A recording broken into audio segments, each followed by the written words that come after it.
Apa kabar? Selamat pagi. Senang sekali ya pagi hari ini saya Rio Oliver menyapa Anda di program Sehat Pagi dan hanya ada di Jawa Post TV. Jadi semoga Anda hari ini kabarnya sehat-sehat ya semuanya ya. Saya doakan semoga semuanya sehat dan semoga urusan Anda untuk hari ini sampai dengan nanti itu dapat berjalan dengan lancar dan baik-baik saja. Amin. Nah anyway, kita akan awali untuk obrolan kita pagi hari ini. Kita mau ambil tema seputar tuberkulosis ya. Jadi kita mau ngobrol, kita mau bahas seputar tentang tuberkulosis dan nanti kita akan bahas lebih dalam termasuk juga dengan tuberkulosis laten. Nanti saya akan tanyakan sama narasumber saya yang sudah hadir untuk hari ini. Saya kedatangan tamu, beliau dari kedokteran tropis ya. Nama beliau adalah Dr. Indah. Jadi disapa akrabnya biar lebih nyaman adalah dengan nama Dr. Indah. Pagi Dr. Indah, apa kabar? Pagi. Sehat ya dok? Alhamdulillah sehat. Terima kasih banyak Dr. Indah. Kalau kita ngobrol nih seputar tema kita untuk hari ini, kita kan angkat tema tentang garis besarnya tuh tuberkulosis nih Dr. Indah ya.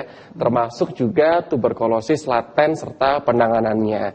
Ini kenapa kok kita bahas tema untuk pagi ini, tema tersebut nih dokter? Apakah karena lagi musim gitu ya? Atau mungkin lagi banyak yang mengalami? Atau mungkin juga banyak orang yang masih belum tahu, tapi sebenarnya ini merupakan sebuah gangguan yang lumayan, ya bisa dibilang berat dokter. Monggo silahkan. Terima kasih loh ya Mas Rio. Jadi tuberkulosis laten itu adalah salah satu klasifikasi dari tuberkulosis. Jadi tuberkulosis sendiri merupakan suatu penyakit infeksi yang sudah lama sekali sebenarnya, mulai abad 18. Dan itu pertama kali ditemukan oleh Robert Koch. Kenapa sekarang tahun 2023 ini masih booming? Karena memang kuman ini sangat bandel. Dia lambat untuk membelah diri, sehingga obat-obatan yang masuk juga harus dalam waktu yang lama. Nah, kenapa saya ambil tuberkulosis laten ini? Karena di Indonesia ini ada satu target dari pemerintah Indonesia untuk mengeliminasi insiden dari kasus tuberkulosis ini pada tahun 2030. Oke. Nah, Indonesia sendiri sekarang ini itu nomor 3 loh. Kadang nomor 2, kadang nomor 3. Yang paling penting 3 besar ya dokter. Lah, betul. Jadi entah nomor 2, nomor 3, yang paling penting tuh kita harus waspada karena masuk selalu dalam region 3 besar tadi ya dokter. Betul. Jadi memang malu ya sebenarnya 3, kelihatannya keren 3, benar, tapi 3-nya 3 yang infeksi. Jadi ini memang peran kita ya tenaga kesehatan maupun masyarakat lebih aware terhadap kasus-kasus tuberkulosis. Nah, tuberkulosis sendiri itu saya bilang tadi kan pertumbuhan kumannya lambat sehingga obat dalam waktu diminum dalam waktu lama. Inilah yang membuat sering sekali orang drop out minum obat. Nah, karena drop out minum obat ini menimbulkan insiden atau mengakibatkan kasus-kasus bisa sampai kematian. Oke. Jadi memang cukup berbahaya tuberkulosis ini, ya. Jadi tuberkulosis, saya ulangi lagi, tuberkulosis itu ada tuberkulosis aktif. Artinya dia secara klinis dia sakit, semua lab-lab pemeriksaan darah, pemeriksaan fisik semua menunjang ke arah tuberkulosis yang aktif. Kalau yang laten ini dia justru tidak terlihat. Orang itu sehat walafiat, tidak ada gejala, tidak ada keluhan, tetapi pada satu kondisi ini kita harus screening, karena suatu saat TB laten ini kalau daya tahan tubuh itu orang menurun atau virulensi dari kuman yang masuk ke dalam tubuh lebih banyak, itu akan menyebabkan dia akan reaktivasi. Jadi sebenarnya ini kalau saya dengar dari kata Dr. Indah barusan bahwa sebenarnya pemirsa di rumah itu bisa punya potensi ada virus TB-nya nih dokter. Cuman kalau misalkan imunnya lagi kuat, itu nggak seberapa aktif lah kalimat kasarnya gitu ya dokter ya. Bener nggak sih dok? Jadi kalau misalkan pas imunnya lagi lemah, dia bisa aktif kayak gitu itu seperti apa maksudnya berarti? Tidak 100% benar pendapatnya Mas Rio. Jadi saya ulangi. kita hidup di daerah tropis. Betul. Daerah tropis itu paling disenangi oleh lingkungan Mycobacterium tuberculosis, penyebab dari TB itu. Dan itu kita nggak tahu, kita jalan ke mall, kita jalan ke pasar, dalam angkutan umum dan lain sebagainya. Apakah teman yang di samping kita itu ada positif atau tidak? Betul. Karena memang yang menular adalah yang aktif. Okay. Yang laten itu tidak menular, tapi dia silent. Dia dengan daya tahan tubuh tinggi, dia tidak akan bergejala. Seperti aktif, kalau aktif tuh demam, batuk. Oh baik, jadi maksudnya aktif atau tidak itu gejalanya ya dokter ya. Tapi sebenarnya virusnya ya mah nyerang gitu. Virusnya ada di dalam tubuh, tapi dalam kondisi yang dorman atau tidur. Oh tidur, baik. Ya, baik. ini yang kita jaga jangan sampai bangun. Wake up. Oh iya, nah, iya. Itu loh. Tapi sekarang ini sudah ada panduan lah ya dari WHO dan Persatuan Dokter Paru untuk masalah-masalah ini. Seperti itu. Jadi sebenarnya di rumah ya, kadang-kadang tuh kita kan nggak pernah berpikir sampai ke situ ya, Dokter Indah ya. Kadang-kadang tuh pemirsa di rumah memang ya menganggap virus-virus seputar masalah tuberkulosis mah hal yang nggak pernah kita pikirkan, karena kan mungkin juga nggak pernah terblow up juga ya Dokter Indah ya Dok. Tapi sebenarnya kasusnya tuh banyak nggak sih Dok? Kita pengen tahu nih, kalaupun misalkan memang kasusnya itu ada ya dokter ya, paling banyak tuh nyerangnya pria atau wanita, atau nyerangnya tuh usia ada pengaruhnya Dokter Indah? Oke, jadi siapa-siapa saja yang potensi menderita tuberkulosis laten. Pertama, ada kontak dengan mereka-mereka yang menderita TB aktif. Nah, begitu kita ada satu tahapan, case finding, secepatnya kita dapatkan. Dengan apa? Dengan screening sebenarnya. Begitu kita temukan satu kasus, kita akan men-track dalam rumah itu. Yang rumah dan orang-orang yang sering kontak ya, itu kita lakukan screening sebenarnya. Dari anamnesis wawancara. Dari mungkin kalau pemeriksaan fisik itu tidak akan terlihat karena memang nggak ada gejala. Tapi ada satu pemeriksaan lagi penunjang yang itu bisa mengarah ke sana. Kalau itu sudah positif, maka bisa dilakukan lanjutan dengan preventif. Jadi ada beberapa, saya bilang sebenarnya bukan terapi ya, tapi dia preventif. Obat ini mencegah jangan sampai dia reaktivasi.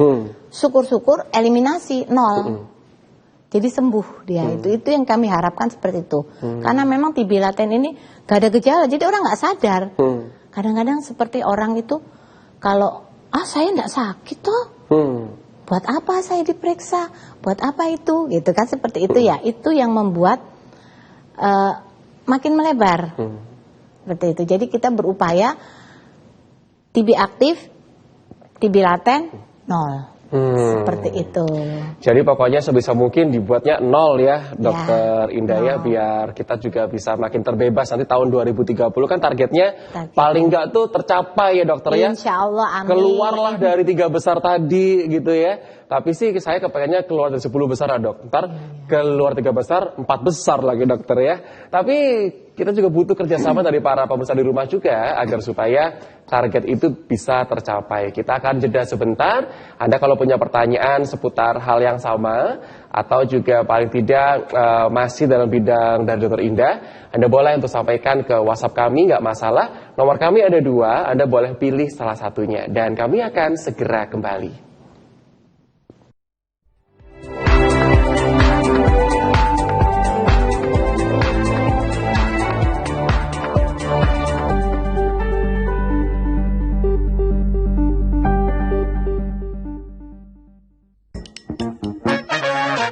Selamat pagi, saya Nida Ulam akan hadir di Jalan-Jalan Pagi-Pagi. Ada kampung Arab di daerah Surabaya, menjadi sentral perdagangan Timur Tengah. Kamu mungkin tahu kalau pemandangan dari atas tebing di Kelingking Beach sangat indah dan magis. Jalan-Jalan Pagi-Pagi hadir setiap hari pukul 7 hingga 8 waktu Indonesia Barat di Jawa Pos TV.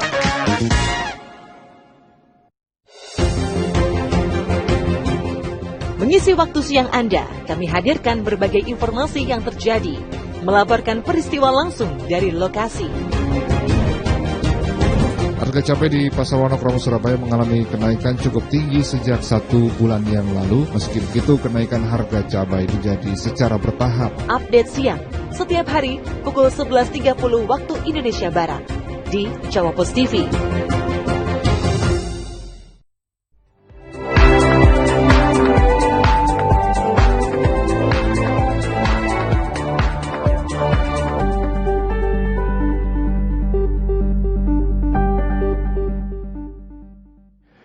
Hari ini sudah ada beberapa pertanyaan yang masuk ya, tapi saya akan bacakan satu terlebih dahulu.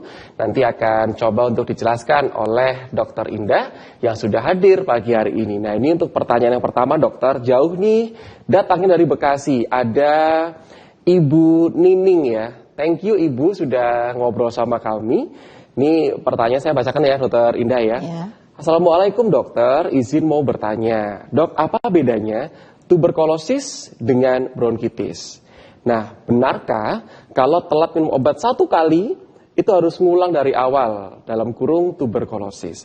Karena dulu ponakan saya ada yang pernah kena penyakit tersebut. Mohon penjelasannya. Mohon terindah, silahkan. Terima kasih. Dengan Ibu Ibu Nining dari Bekasi. Terima kasih atas pertanyaannya, Bu.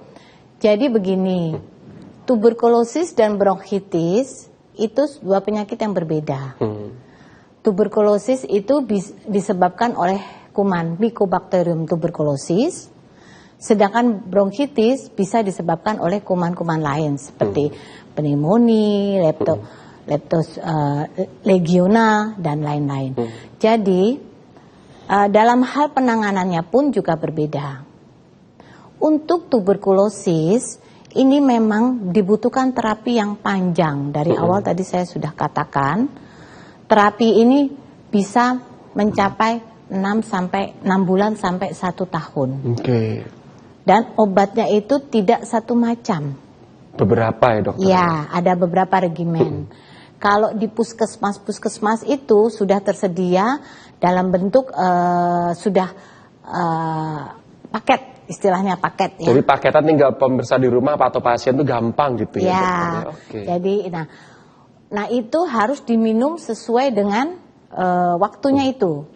Minimal 6 bulan. Nah, pada waktu minum pertama itu pasien nanti akan dikonfirmasi kembali untuk pemeriksaan dahaknya. Apakah masih positif atau tidak. Kalau sudah negatif belum tentu boleh berhenti. Karena tadi saya sudah katakan pertumbuhan kumannya itu sangat lambat dan obat itu untuk mematikannya juga tidak mudah. Disitulah tidak boleh putusnya. Kalau putus 1 hari saja sudah masuk 2 bulan 3 bulan misalkan ya Bu ya. Bulan ketiga putus 1 hari, balik mana dari bulan pertama. Jadi memang harus ada kedisiplinan dan ini harus didukung oleh keluarga, orang terdekat, karena dia yang akan membantu proses penyembuhan. Kalau tidak ada yang membantu mengontrol, mengingatkan minum obat, itu untuk kasus drop outnya sangat tinggi. Jadi saya di sini juga ingin memberitahu kepada para masyarakat di luar sana, jika ada keluarganya atau orang terdekatnya yang sedang dalam terapi tuberkulosis, jangan lupa harus diingatkan terus. Kalau keputus 1 hari aja, kembali lagi ke awal. Aduh capek ya dokter Indah ya. Capek deh ya. Padahal tuh pengobatannya bisa di rumah takes time loh. Jadi butuh waktu sekitar 6 sampai 1 tahunan tergantung dari kondisi juga ya. Betul. Berarti kalau tadi Ibu Nining tanya gitu ya, bener gak sih kalau telat atau lupa 1 kali gitu ya itu kudu ngulang? Jawabannya iya ya dokter Indah ya. Memang kan manusia tuh tempatnya salah sama lupa ya dok. Makanya keluarga, teman, kerabat itu memang dijadikan support system untuk para pasien agar biar nggak lupa seperti itu. Oke, nah dokter kalau misalkan untuk bronkitisnya nih dok, secara singkat pengobatannya dokter. Jadi biar pemirsa di rumah itu juga tahu, terutama Ibu Nining, karena kan kadang-kadang pasien atau pemirsa gitu ya beranggapan ya pengobatannya sama gitu. Monggo dok silahkan. Terima kasih. Untuk bronkitis sendiri itu kita berikan antibiotik juga sama, tetapi jenisnya beda dengan yang tuberkulosis. Karena memang kuman tuberkulosis ini obat-obatannya spesifik seperti INH, Rifam, etambutol. Sedangkan untuk bronkitis kita berikan obat antibiotik jenis lain. Jadi untuk pengobatan secara spesifik memang secara ideal harus ditunjukkan dari kumannya. Kalau misalkan kumannya tuberkulosis, diberikan untuk obat untuk tuberkulosis, diberikan harusnya obat tuberkulosis, diberikan obat untuk bukan tuberkulosis, ya nggak kena. Karena berbeza gitu ya dokter ya. Semoga Ibu Nining bisa menerima jawaban dari Dokter Indah. Dan saya doakan semoga keluarga Ibu Nining sehat-sehat terus. Saya akan ke pertanyaan yang selanjutnya. Dari Pak Mansur ya, Pak Mansur ini tapi nggak menyebutkan lokasinya berada di mana. Dokter Indah, ini seperti ini pertanyaan dari Pak Mansur ya. Pagi Pak Mansur, terima kasih sudah ngobrol lewat WhatsApp dengan kami. Pagi dokter, dok lantas bedanya tuberkulosis biasa dan yang laten di mananya dalam kurung pengobatan dan gejalanya. Yang kedua nih dokter ya, apakah kalau sembuh bisa kambuh lagi? Kan tadi katanya tidur. Nah ini dia dokter. Yang pertama dulu nih dokter, jadi intinya beda spesifiknya nih dok, tuberkulosis yang biasa sama yang laten tuh ada di bagian mananya dokter Indah? Ya terima kasih. Jadi tuberkulosis aktif itu dan tuberkulosis laten kumannya sama. Kumannya sama. Sama-sama Mycobacterium tuberculosis. Tetapi pada kondisi yang laten dia tidur, saya tadi bilang dorman. Kalau yang aktif dia tidak tidur, dia akan bermanifest pada gejala seperti demam, batuk, keringat malam, tidak nafsu makan dan lain sebagainya. Kalau yang laten, tuberkulosis laten itu dia tidak bergejala. Jadi nggak kelihatan orangnya sakit itu nggak kelihatan. Beda kalau yang aktif. Jadi untuk melihat bahwa ini orang aktif atau laten, ya kembali lagi kita lakukan pemeriksaan dulu fisik ya, kita melakukan pemeriksaan fisik, kita bisa membedakan antara aktif dan laten. Lalu kita lakukan pemeriksaan penunjang. Karena tadi untuk tuberkulosis laten itu kan tidak ada gejala, berarti kan harus ada satu lagi tool untuk iki beneran laten atau enggak? Nah, maka kita ada satu pemeriksaan ya selain anamnesis pemeriksaan fisik tadi, namanya tes mantuk. Tes mantuk. Dan tes IGRA. Mantuk dan IGRA. Jadi, Pak Mansur ya. Mantuk itu adalah satu teknik ya, metodenya ya. Kita akan menyuntikkan satu zat di daerah lengan bawah. Dan kita akan tunggu 2-3 hari. Sedangkan untuk yang IGRA, memang IGRA ini baru-baru mas. Baru mungkin 10 tahun kali, 10-15 tahun ini agak boom di Indonesia. Ini bisa dilakukan memang belum setiap center. Karena memang ini pemeriksaannya cukup mahal. Cukup mahal. Jadi hanya mungkin di Surabaya itu ada di GDC. Ya. Ada di BBLK yang di Karangmenjangan tuh. Itu sudah tersedia. Mungkin beberapa puskesmas juga ada ya, cuman saya enggak tahu gitu.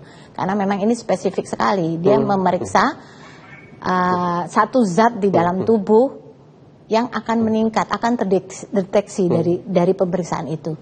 Dan kalau itu ternyata positif dari anamnesis, ada kontak, ada riwayat kontak, itu maka akan bisa terlihat. Oke, nah kita akan break dulu nih kayak sinetron ya dokter ya. Waktu lagi seru-serunya kita kudu iklan nih ya. Tapi untuk Pak Mansur, jadi pertanyaan kedua nih, apakah bisa kambuh lagi gitu ya? Dan saya juga akan tanyakan, kalau seandainya pasien atau pemirsa di rumah itu nggak tahu kalau dia kena tuberkulosis, kan tadi nggak bergejala ya dokter ya, terus dijarke wae atau dibiarkan aja. Resikonya apa sih? Kita akan break dulu, kami akan segera kembali.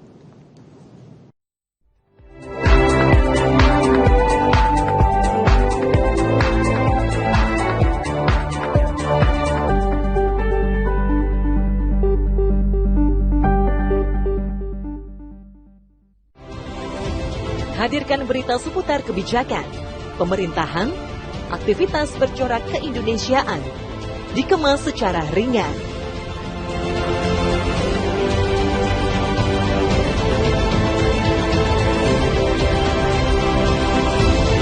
Beranda Indonesia, Senin hingga Jumat, pukul 20 waktu Indonesia Barat, di Jawa Pos TV.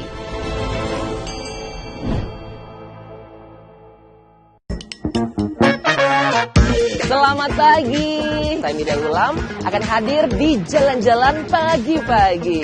Ada kampung Arab di daerah Surabaya, menjadi sentral perdagangan Timur Tengah. Kamu mungkin tahu kalau pemandangan dari atas tebing di Kelingking Beach sangat indah dan magis.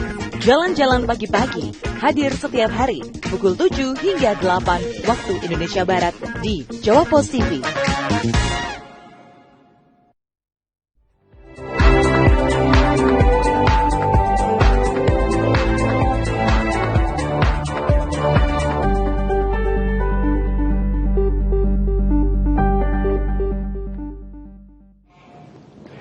Kita akan lanjut lagi ngobrol, soalnya ini pertanyaannya Pak Mansur juga lumayan oke nih ya, bisa di rumah ya.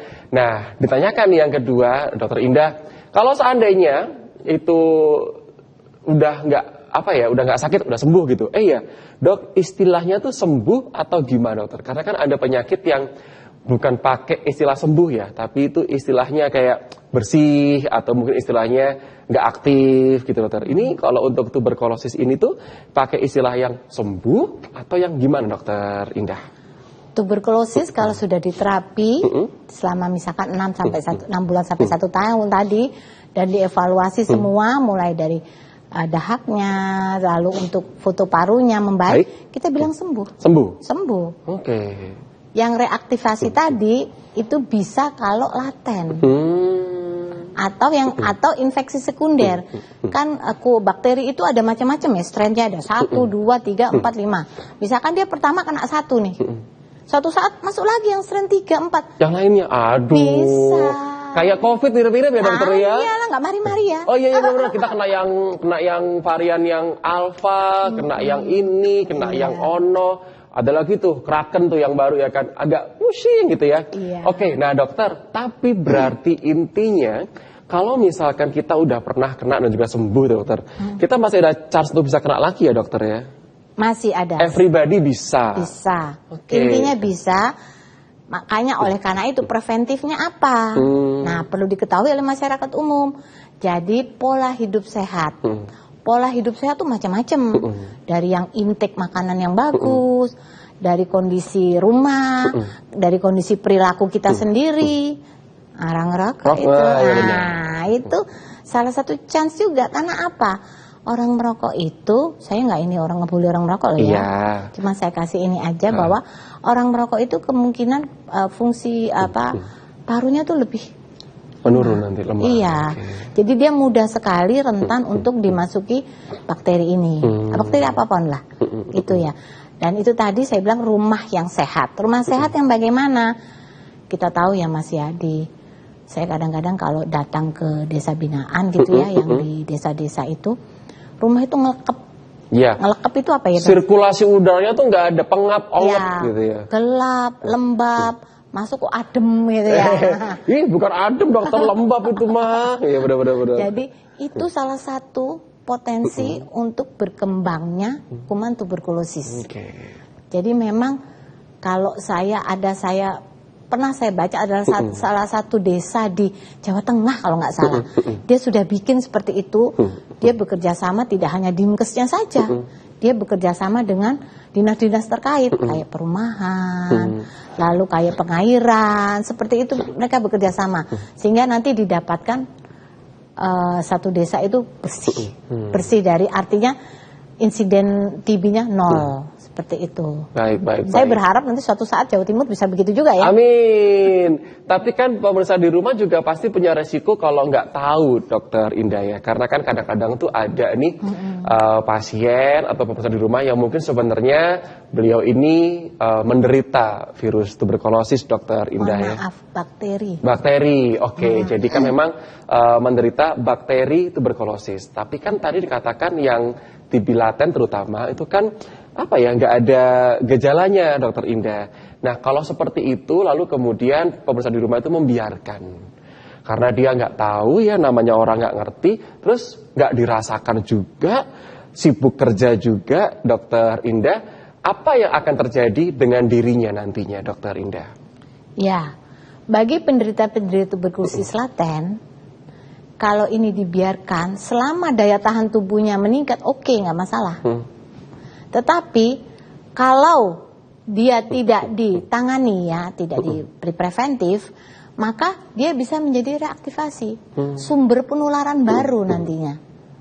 Nah, yang ini yang kita ingin putus. Jangan sampai timbul-timbul lagi sumber penularan yang baru.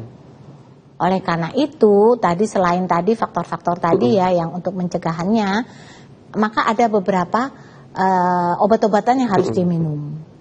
Sekarang ini ada banyak sekali obat-obatan, ada istilahnya, ada mau milih yang ada yang harus setiap hari selama 9 bulan, ada yang setiap hari selama 4 bulan, ada yang seminggu sekali selama 12 minggu. Karena kenapa? Kalau saya lihat memang ada indikasinya yang 9 bulan itu untuk yang siapa aja yang boleh, yang 4 bulan untuk siapa aja, yang 12 minggu untuk siapa aja. Jadi memang ini yang menentukan adalah dokter parunya. Dia bisa minum yang pertama, kedua, atau yang ketiga. Karena memang saya katakan tadi, pengobatan ini lama, membuat orang bosan, membuat orang frustasi. Yang ditakutkan apa? TB latennya menjadi tidak eliminir seperti itu. Oke. Karena memang sebenarnya ini kalau kita bicara tentang resikonya, justru kita ini akan bisa menjadi orang yang berpotensi memperbanyak pasien-pasien lain ya, dokter ya. Karena kan kita nggak ngerasa nih, kita fine-fine aja, ngerasanya seperti itu. Padahal tuh kita setiap kali beraktivitas, kita ini membuat orang-orang di sekitar itu jadi berbahaya gitu ya. Kita membahayakan orang-orang lain, Dokter Indah ya, betul ya. Betul. Dok, lantas kayak saya, mungkin pesan di rumah gitu ya, orang-orang yang beresiko seperti itu, harus nggak sih Dok kita ini cek gitu dokter? Karena kan tadi dokter bilang orang itu akan punya potensi untuk menularkan, dokter ya. Dan kita ini ada di region 3 besar nih dokter kasusnya gitu ya. Berarti kan untuk penanganan kita juga kudu screening dokter. Screening dengan kesadaran masyarakat gitu ya dokter ya. Kan nggak bisa kita cuma ngecek yang contoh misalkan kontak erat aja atau bergejala aja. Bisa jadi saya ini ada cuman saya kan nggak tahu kontak eratnya sama siapa dokter. Pantas nggak sih dok kita tuh sebenarnya kudu paling nggak cek lah gitu atau seperti apa?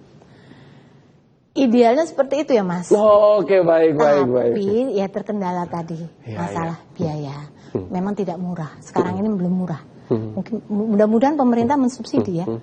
Jadi sehingga lab-lab yang memeriksa contohnya TST atau IGRA ini lebih banyak.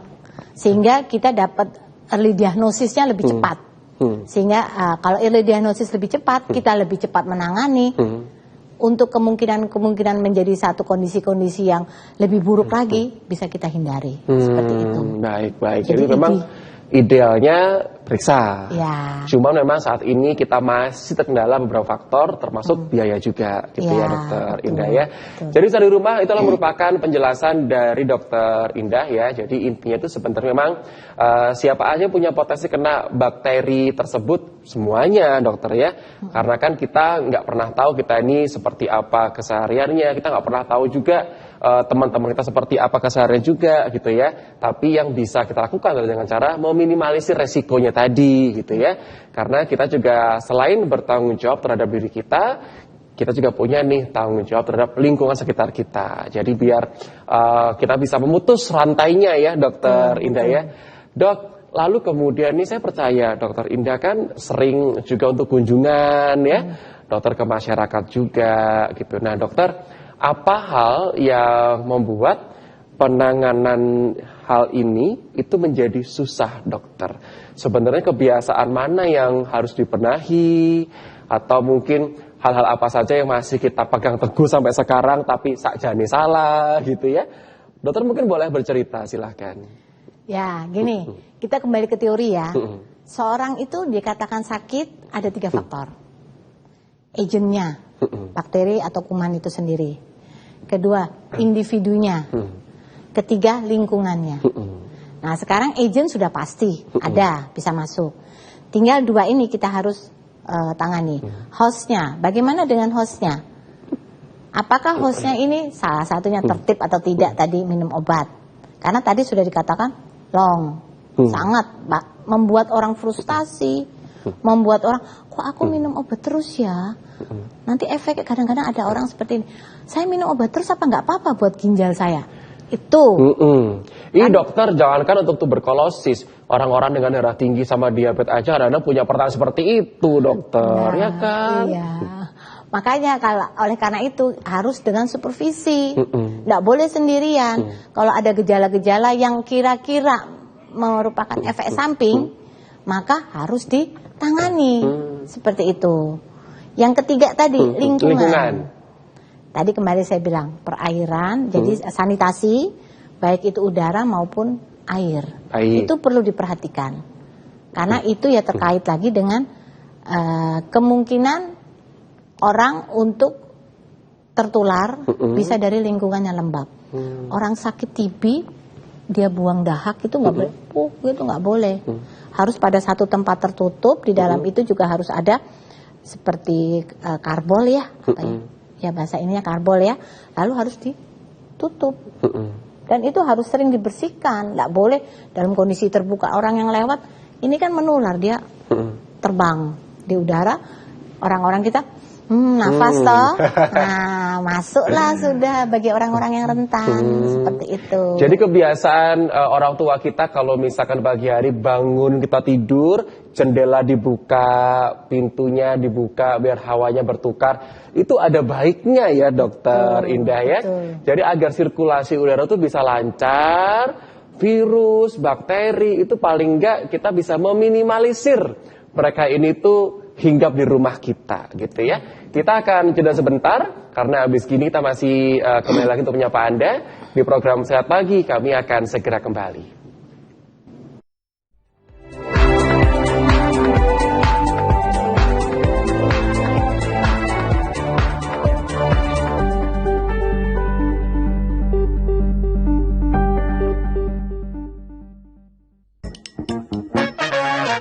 Selamat pagi, saya Miriam Ulam akan hadir di Jalan-Jalan Pagi-Pagi. Ada kampung Arab di daerah Surabaya, menjadi sentral perdagangan Timur Tengah. Kamu mungkin tahu kalau pemandangan dari atas tebing di Kelingking Beach sangat indah dan magis. Jalan-jalan pagi-pagi hadir setiap hari pukul 7 hingga 8 waktu Indonesia Barat di Jawa Post TV. Antrian sepanjang apa yang akan kita lihat pemirsa pada hari ini? Ada yang menerjemahkan beda, bukan antre tapi berjajar. Saya menghormati kegiatan upacara itu. Ketika saat itu ramai, bahkan mayoritas kebanyakan tamu-tamu kebanyakan dari India. Yang ini antri untuk memberikan seserahan hasil bumi dan hewan ternak itu Mbak. Saksikan Lensa hanya di Jawa Post TV. Sampai jumpa Sobat Lensa.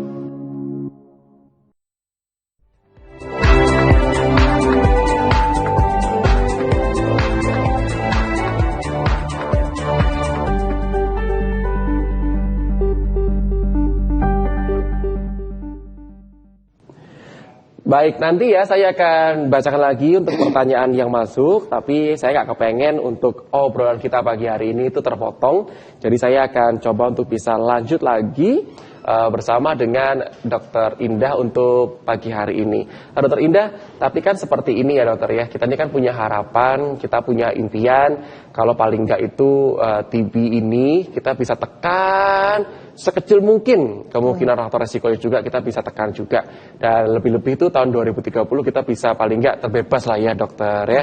Tapi dokter, tadi waktu pas jeda iklan nih pemirsa di rumah, saya tanyakan sama Dokter Indah, saya tuh bisik-bisik gitu ya, dokter, kota mana sih dok yang paling banyak? Saya kaget jawabannya, hampir merata Mas Rio. Berarti kan ibarat kata tuh kota besar, kabupaten, mau yang kecil, mau yang gede, hampir merata semua dokter. Ini kan berarti sebenarnya kita tuh punya resiko yang sama semua ya dokter ya. Nah tadi juga dikatakan pengobatannya tuh memang lumayan lama juga gitu ya. ada yang minum obat tuh pilihannya ada yang 9 bulan, ada yang 6 bulan, ada yang 12 minggu. Pokoknya semua itu tergantung juga dari dokter parunya sendiri, dokter. Tapi gimana caranya supaya saya, teman saya, adik saya, atau juga mungkin pemirsa di rumah nih ya, biar nggak tertular atau biar terhindar dari tuberkulosis, mau yang aktif, mau yang laten, pokoknya semuanya no, gitu dokter. Ada nggak caranya dokter? Sulit ya Mas kalau menghindari tertular itu, karena memang tadi kita nggak tahu teman itu di depan kita nggak menunjukkan gejala, padahal dia sakit, dia berbicara aja, berbicara itu sudah bisa menularkan, apalagi dia batuk atau bersin, itu lebih loncatannya lebih 100 meter itu kan ya. Jadi saya bilang untuk menghindari itu sulit sekali, tapi kita preventif bisa, caranya dengan pola hidup sehat tadi. Jadi pola hidup sehat itu dari individu, dari lingkungan itu bisa kita terapkan. Penggunaan masker itu ada hikmahnya loh Mas. Iya betul. Itu banyak sekali hikmahnya penggunaan masker. Dengan kita sering pakai masker, apalagi kalau di angkutan umum ya. Kalau saya lihat kalau saya waktu jalan-jalan ke Jakarta ya, di kereta api itu orang itu ada yang pakai masker, ada yang nggak, kereta api di komuter sorry. Kan uyel-uyelan ya dokter. Itu kan banyak sekali orangnya. Saya kan kalau di sini mohon maaf, nggak pernah naik kereta, nggak naik angkutan umum, jadi nggak begitu paham. Saya lihat apa COVID waktu itu masih COVID baru selesai tuh. Apa nggak takut orang ini tertular atau bagaimana? Jadi memang sebenarnya penggunaan masker itu sangat bagus. Ada hikmahnya COVID ini. Artinya dengan COVID kita dibiasakan untuk memakai masker. Itu yang ya paling preventif seperti itu yang bisa kita. Karena saya juga pernah dengar nih sejak COVID ya Dokter Indah, dan kebiasaan memakai masker itu penyakit-penyakit yang berhubungan sama pernafasan nurun juga loh gara-gara kebiasaan pakai masker ya. Jadi nggak cuma menekan COVID aja, tapi penyakit-penyakit yang berhubungan sama pernafasan itu turunnya lumayan katanya gara-gara kebiasaan pakai masker ini tadi. Hikmah dari masker tadi. Oke. Jadi sebenarnya di rumah untuk bagaimana cara nggak tertular susah, tapi kita juga bisa memilih untuk melakukan hal yang dapat mencegah penularan itu menjadi gampang di kita sendiri. Contoh adalah selain PHBS ya, pola gaya hidup bersih sama sehat, pakai masker juga, jaga kebersihan, kesehatan, jaga imun. Itu semuanya saling berhubungan gitu ya. Itu hal-hal yang bisa kita lakukan paling nggak untuk diri kita sendiri. Karena kalau kita bisa untuk menjaga diri kita, paling nggak tuh teman sebelah kita, depan kita, keluarga kita juga ikut terjaga juga secara nggak langsung ya Dokter Indah ya. Betul. Itu tuh tujuannya pemirsa di rumah. Dokter Indah, kalau misalkan kita berbicara seputar tuberkulosis ya, baik yang laten ataupun yang aktif, ini kan memang terindikasi karena bakteri ya Dokter Indah ya. Jadi itu udah dijelaskan nih sama Dokter Indah, ada yang laten seperti apa, yang aktif seperti apa. Nah dokter, tapi pemirsa di rumah kan memang mengaitkan dengan kualitas paru yang nantinya akan menjadi tidak seperti sedia kala. Kalau misalkan sudah pernah kena tuberkulosis, walaupun sembuh, tapi kan nanti ada yang bilang paru-parunya tuh gak kayak dulu, pasti ada cirinya gitu ya. Sama kayak orang yang kalau kena COVID tuh katanya dokter, mantan-mantan penderita COVID itu pasti paru-parunya gak bisa se-fit dulu gitu dokter. Itu benar atau salah dokter kalau dalam hal tuberkulosis ini? Begini Mas, satu tubuh itu jika terkena infeksi akan menimbulkan suatu tinggalan ya. Tinggalan itu artinya bekas. Kayak kita jatuh ada bekasnya, luka. Begitu juga dengan paru-paru. Jika paru-paru sudah kena kuman, kena bakteri, terjadi infeksi, maka dia akan berubah struktur. Yang strukturnya smooth, keren gitu ya, bagus, menjadi struktur yang tidak bagus lagi. Dan itu yang akibatnya akhirnya menjadi fungsi dari paru-parunya itu juga akan menurun. Jadi memang seseorang itu kalau sudah kena infeksi, terutama TB ini ya, ini kalau TB laten enggak, TB aktif ya. TB aktif itu kalau dia sudah sembuh, ada aja sequelanya, ada aja gejala sisanya. Entah dia dulu lari 1 kilo nggak masalah, Sekarang 1 kilo kok udah menggeh-menggeh gitu ya. Nah, seperti itu untuk TB aktif. Kalau TB laten tidak, kalau dia tidak ada gejala kena ke paru, insya Allah tidak ada gejala. Dia bersih, dia kembali lagi bisa berfungsi seperti semula. Jadi disitulah salah satu bedanya antara aktif dan laten. Jadi kalau pemirsa di rumah bertanya, nanti apakah ada bekasnya atau ada cirinya gitu ya di paru-paru kita, fungsi paru misalkan? Ya, memang ada ya dokter ya, karena mau nggak mau kan itu juga menjadi resiko juga ya. Tapi dokter, ini ada pertanyaan yang masuk, kenapa kok tadi saya tanya demikian? Karena pertanyaan ini itu juga berhubungan sama yang tadi sedang kita bahas nih. Pertanyaannya dari Bapak Firman ya di Mojokerto. Makasih Pak Firman sudah ngobrol sama kami. Pak Firman bertanya, pagi dokter, apakah ada cara untuk membuat paru-paru mantan penderita menjadi lebih kuat dan berfungsi sedia kala kembali?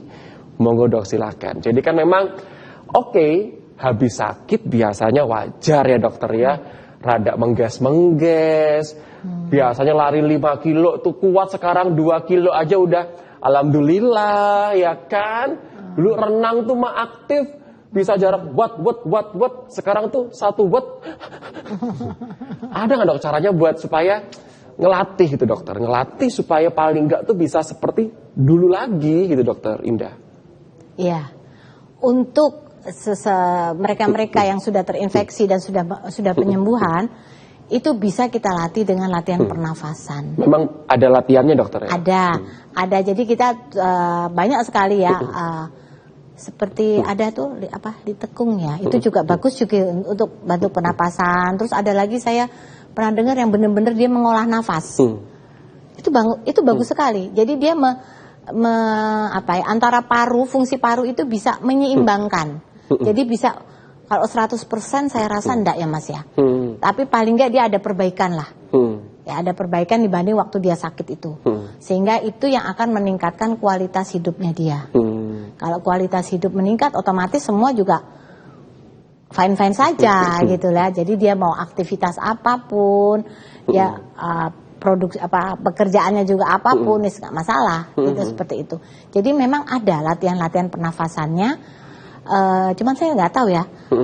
Ada video-videonya banyak sekali sudah di YouTube, itu sudah banyak sekali latihan-latihan pernafasan yang fungsinya mengembalikan fungsi daripada paru dalam fungsi sistem pernafasan, sehingga nantinya oksigenasi tetap bagus, lalu aktivitas juga menjadi membaik, seperti itu. Jadi sebenarnya itu memang ada latihannya, karena kan memang peserta pasti bertanya, lantas buat kita ini yang sudah pernah kena, nggak bisa kayak dulu dong, diusahakan bisa gitu ya, karena juga ada latihannya. Ini saya juga mau bacakan nih, ada data nih peserta di rumah. Kalau tadi dokter Ina mengatakan paling nggak tuh biasa kita masuknya 3 besar terus ya.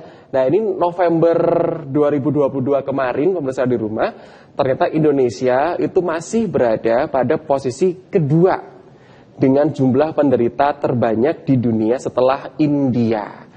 Diikuti oleh Cina, Filipina, Pakistan, Nigeria, Bangladesh, dan Kongo secara berurutan. Jadi itu memang Indonesia itu terbanyak kedua setelah India. Jadi itu ya memang ini bukan prestasi, tapi ini sebagai pengingat ya. Ini tuh datanya baru loh, November kemarin itu barusan kan berarti ya. Ya harapannya kita cepatlah untuk terbebas ya dokter. Insyaallah, amin. Indah ya. Dok sekarang ini dokter, langkah-langkah apa yang sebenarnya sedang diambil oleh mungkin ya pemerintah yang melibatkan dokter Indah juga. Karena kan saya tahu dokter Indah ini kan sering ya berkolaborasi gitu dokter ya, dengan mahasiswa, dengan Dinkes, dengan pemerintah seperti itu. Sedang ada program apa dokter Indah saat ini tuh dokter Indah? Ya, untuk program-program pemerintah memang kita masih 5 ya.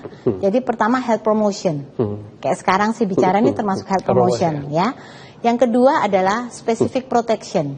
Jadi ada proteksi khusus.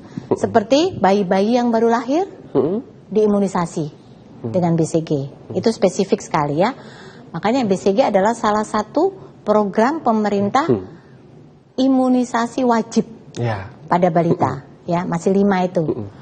Yang ketiga adalah early diagnosis dan terapi secepatnya. Early diagnosis dengan apa? Yaitu tadi, bila kita menemukan satu kasus, screeninglah sekelilingnya. Iya. Untuk mencari laten. Dan bisa juga untuk mencari aktif. Ya, karena dia belum seperti yang datang, belum meledak, belum tumbuh gitu kasarannya dengan yang pertama. Itu begitu kita dapat kasus, kita terapi. Dia aktif atau laten. Kalau aktif langsung kita berikan obat-obatan yang memang khusus untuk yang aktif. Kalau laten pun kita nanti ada preventifnya tadi yang 6 bulan, 4 bulan dan 12 minggu. Nah, kalau sudah itu ditemukan, tujuan kita apa sih sebenarnya? Tujuan kita adalah melimitasi dari ketidakmampuan. Artinya tadi salah satu paru-paru itu. Orang kalau sakit terus dia kan nggak bisa bekerja, nggak bisa hidup dengan, pokoknya keluarganya juga mungkin siapa kalau dia sumber penghasilnya dia? Kualitas hidupnya tuh akan jadi menurun, dan nanti juga kualitas masyarakatnya juga akan menurun juga mau nggak mau gitu kan ya. Income per kapita kita bisa menjadi turun. Rentetannya panjang gitu ya. Kita break dulu karena masih ada satu segmen terakhir ya. Semoga dialog kita pagi hari ini itu bisa membuka mata Anda, pikiran Anda kalau ternyata kita masih berperang nih, nggak cuma dengan COVID, tapi juga dengan tuberkulosis. Soalnya kita nih masih tercatat sebagai negara peringkat kedua di dunia dengan jumlah dan juga penderita terbanyak. Kami akan segera kembali.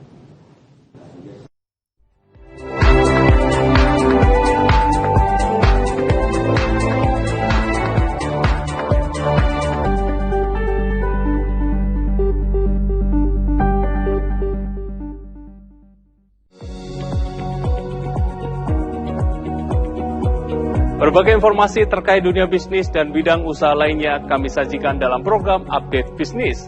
Setiap sendi masyarakat tak lepas dari aktivitas ekonomi, berita seputar ekonomi mikro, dan kerjasama bisnis. Kami hadirkan dalam program Update Bisnis. Senin hingga Jumat, pukul 13 waktu Indonesia Barat, di Jawa Pos TV.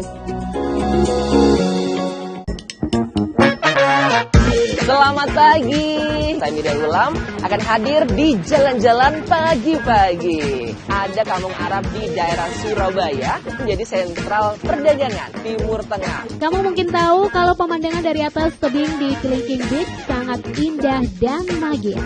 Jalan-Jalan Pagi-Pagi hadir setiap hari pukul 7 hingga 8 waktu Indonesia Barat di Jawa Pos TV.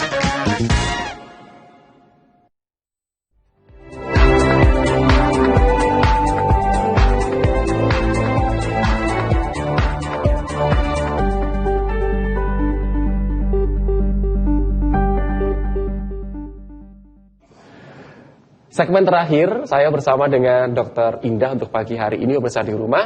Dan harapan saya setelah ada dialog ini selesai, Anda itu juga bisa menjadi agen perubahan ya. Sampaikan sama teman Anda, keluarga Anda, tetangga Anda.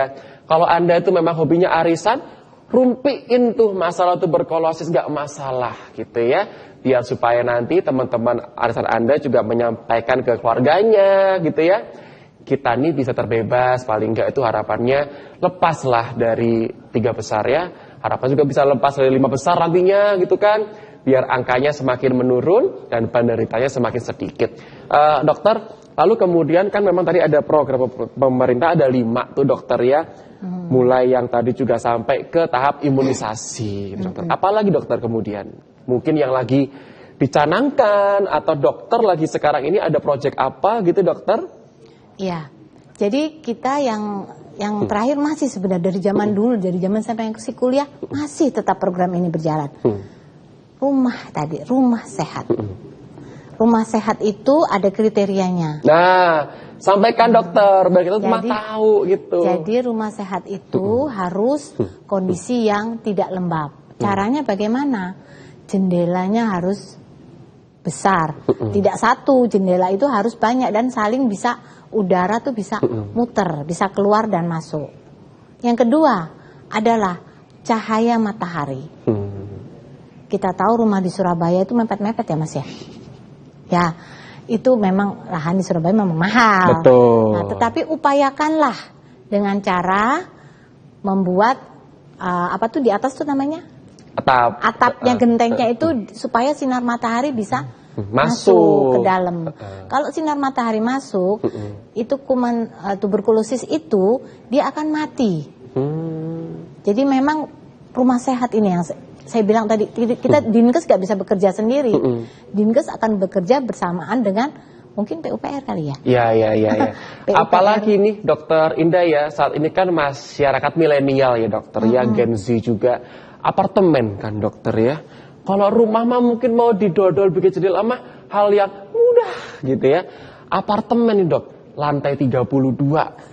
Jendela mana mau dibuka ya. Jendela dibuka, angin masuk namanya gitu. Tapi memang ini sebuah pilihan ya dokter ya. Ya bagaimana cara kita paling nggak meminimalisir mungkin jendela kalau mau dibuka dikasih kasa juga.